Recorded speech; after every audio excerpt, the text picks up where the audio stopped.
Já estamos de volta com o seu programa Estilo de Vida. A gente foi para o intervalo com uma pergunta que não quer calar. A gente quer entender essa pergunta do Michael Douglas, do bairro Raiz, que mandou para a nossa produção, doutores, um macarrão tipo pizza. Alguém sabe responder o que é isso? Não.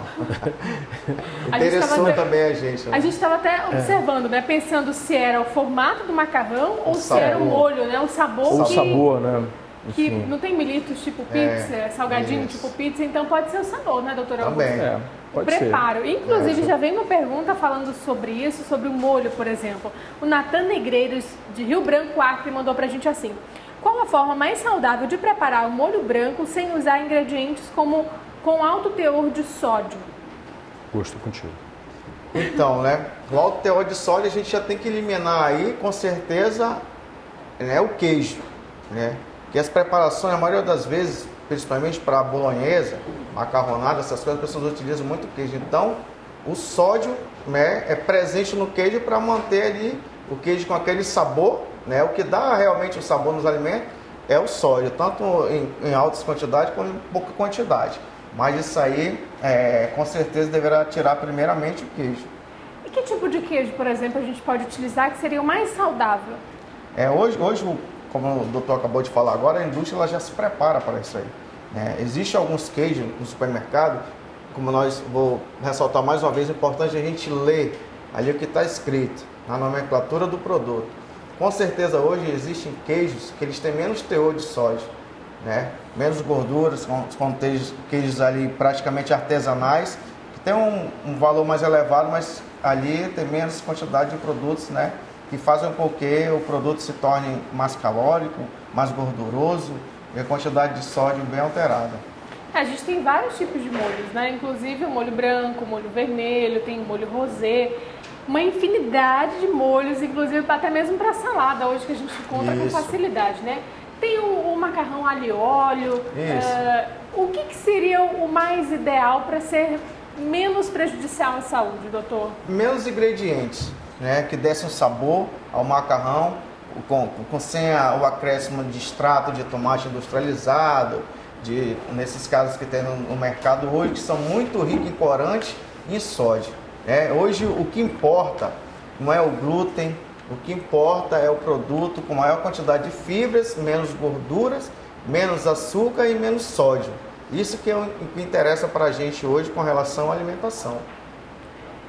Então a gente tem que ter uma preocupação muito grande com isso, né, doutor? Uma infinidade de produtos no mercado e muitas vezes a gente não sabe nem o que uma nomenclatura quer dizer, o que quer dizer, por exemplo, aqui a gente tem um rótulo de uma embalagem que vem com algumas informações, são mínimas. E hoje os produtos, por exemplo, sem glúten, sem lactose, é um pouquinho mais caro, né? Sim, sim. Já apresentam pra gente um preço um pouco mais salgado, por exemplo. Agora, doutor Gilberto, como detectar essa intolerância ou a alergia? É feito algum tipo de exame, por exemplo? Bem, normalmente, o que acontece? As pessoas que têm doenças inflamatórias, né? Pessoas que têm muitos sintomas, porque o que acontece? O aparelho digestivo, ele é um sistema muito inervado. Então, muitas vezes você sente dores nas costas, sente dor de cabeça, tem fadiga, tem cansaço, tem muito sintoma digestivo, a barriga sempre não está bem, enfim. A partir do conjunto dos sintomas, você vê assim, já foi em vários médicos, já fez vários exames, não se chega a nenhuma conclusão, a pessoa está queixosa. É interessante fazer uma avaliação imunológica, existem testes imunológicos para avaliar se uma pessoa tem ou não uma alergia, uma sensibilidade ao alimento. E no caso, se for suspeito dela ter uma intolerância, existem intolerâncias, Nádia, que são, por exemplo, a mais conhecida é a intolerância à lactose. Mas existem pessoas que, por exemplo, têm intolerância à frutose, que é uma coisa muito complicada, porque a intolerância à frutose ela é mais frequente em mulheres e ela está relacionada com depressão. Tá? Então, uma pessoa que, por exemplo, tem uma depressão, que ela já tomou um monte de remédio, e, assim, a nível psicossocial, não há nada que justifique isso. tem um casamento bom, tem um trabalho bom, tem uma família ok, mas ela continua em depressão. Se essa pessoa tiver sintomas digestivos, é muito interessante ela analisar se ela não tem a intolerância à frutose, porque a intolerância à frutose causa depressão. Você tem que tirar frutas da dieta, você tem que tirar biscoitos, você tem que tirar chiclete, por exemplo. Tem um tipo de frutose, que é o xilitol, nos bombons, entendeu? Então, você vê uma criança com depressão, que não tem nenhuma explicação psicossocial para isso, pode pensar numa intolerância à frutose. Tá? E assim, é muito interessante, quando a pessoa para de usar isso, ela tem uma melhora assim, extraordinária, sem usar remédio, sem nada, só mudando a dieta. Agora, doutores, vale a pena cortar literalmente a lactose, o glúten ou outros tipos de substâncias que provoquem essas reações? Ou é necessário dar uma parada, depois voltar? Como é que é administrado isso? Tanto na dieta, como também no ponto de vista Bem, é o seguinte, depende, aí tudo é o talvez que eu já te falei, que é a palavra mais comum nesse campo, né? Isso vai depender do tipo de alergia que a pessoa tem, da intensidade da alergia que ela tem, né? Então, por exemplo, quem tem a doença celíaca, que é uma intolerância, é uma alergia celular, a vida toda ela não pode comer mais glúten. Porém, se ela tem uma alergia tardia, que não seja a intolerância ao glúten, ela pode interromper por algum tempo, durante 6 meses, depois voltar a comer uma vez por semana, né? Com relação à intolerância à lactose, depende também, tem pessoas que têm uma intolerância muito grande à lactose, então a lactose faz realmente um grande mal para essa pessoa, então ela tem que abolir completamente da dieta. E existem pessoas que conseguem tolerar uma certa quantidade de lactose e conseguem conviver, comer um iogurtinho, uma pizza no final de semana. Enfim, isso varia muito de pessoa para pessoa. Tá? Porque dizem algumas pesquisas, inclusive, que quando você retira totalmente aquele alimento da sua dieta e depois vai inserido depois de 6 meses, 4 meses, as reações ficam ainda mais intensas. Aí é que tá. Isso varia de pessoa a pessoa. Porque, por exemplo, quando a pessoa realmente tem uma intolerância, ela tem uma alergia que a gente chama de fixa, tá? É o seguinte, quando a alergia é fixa, aí, minha amiga, tem que tirar para o resto da vida, porque todas as vezes que você ingerir vai te fazer um grande mal. Mas a grande maioria das pessoas não é fixa, é só 2%. A grande maioria, ela é cíclica, ou seja, você retira por 6 meses, depois pode utilizar uma vez por semana, fazendo uma dieta que a gente chama, Augusto, de dieta rotatória, ou seja, você não come todo dia o mesmo alimento. Então, um dia você come feijão, no outro dia você come lentilha, no outro você come ervilha, entendeu? Outro você come grão de milho e depois volta a comer feijão. Um dia você come arroz, no outro dia... Entende? Então você vai girando. Né? Isso é muito saudável, muito bacana e evita as sensibilizações. Agora, doutor Augusto, previne é muito difícil fazer essa dieta, por exemplo, prescrever até essa mudança de hábito familiar, substituir os alimentos, porque o macarrão é um tipo de carboidrato, né? E ele dá energia. Estava falando agora há pouco com relação a isso. É muito mais fácil falar, né, do que fazer.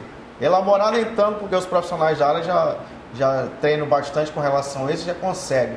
Mas o problema maior é a mudança, o hábito alimentar. Aquilo dali de uma noite por dia ninguém consegue. Principalmente porque a pessoa passou 40, 50 anos com aquele hábito e você chegar de uma hora para outra, sentar numa mesa e dizer, olha, a partir de hoje você não pode isso. Então, não é fácil. Com relação às perdas, voltando ao glúten, a pessoa perde peso. Porque ela vai tirar os alimentos básicos, são os pães, são os bolos, são os doces. Entendeu? Então, com certeza, ela vai ter uma perda de peso aí. Mas, com relação à nutrição, a parte nutricional, ela vai ter várias carências. Porque o carboidrato é a primeira fonte utilizada de energia quando o corpo está em necessidade, principalmente após o jejum.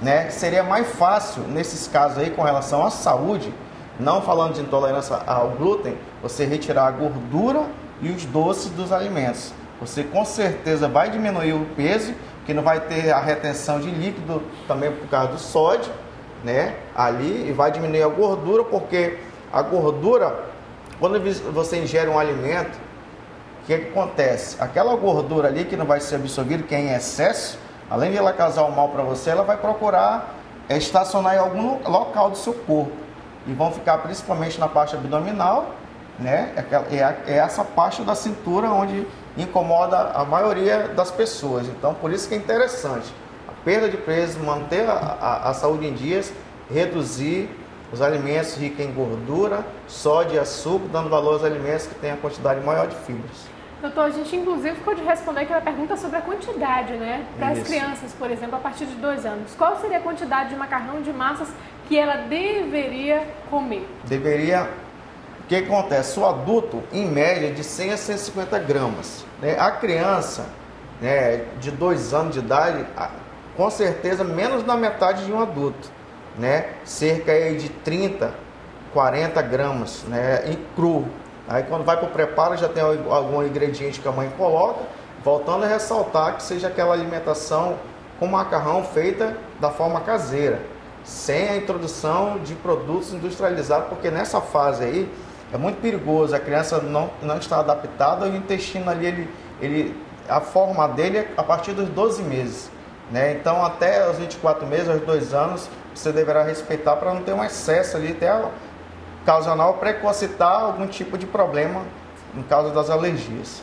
Bom, doutor Gilberto, uma pergunta que eu acho que o senhor pode me ajudar e muito. Tem uma pergunta assim: bom dia, minha pergunta é sobre alergias. Por exemplo, eu tenho uma alergia a muitas coisas, mas a que me irrita mais é quando tenho alergia de frio. Gostaria de saber por que isso acontece. Eu, particularmente, nunca tinha ouvido falar. Bem, existe um tipo de urticária que é chamada de urticária física. Ela pode ser induzida pela exposição ao calor e pode ser induzida pela exposição ao frio.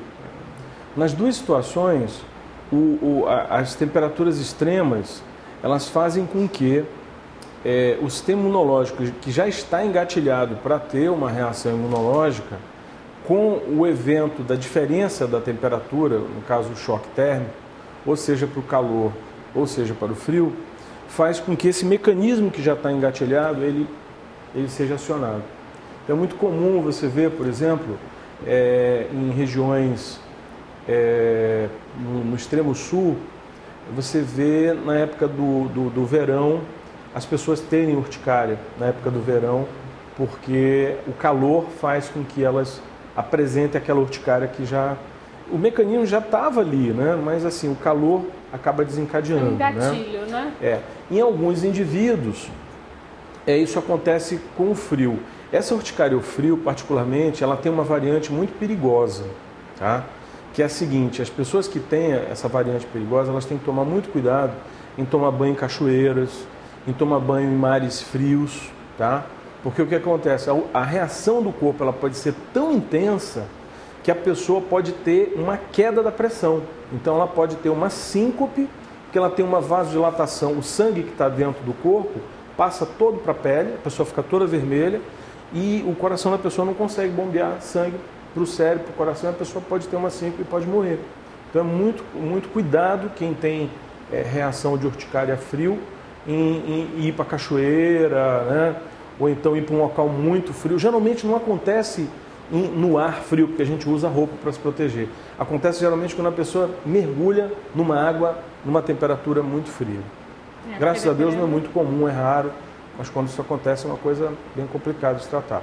Se for desarmado os mecanismos internos, identificada a causa da alergia, esse fator desencadeante ele passa a não desencadear mais. Porque o que acontece é que na nossa região, por exemplo, tá frio, aí todo mundo vai lá e coloca uma roupa mais comportada. Tá calor, aí todo mundo vai lá e coloca o chinelo à mostra, o short, uma camisa, uma regata. Então a gente consegue se adaptar, por exemplo, ao ambiente, né, doutor?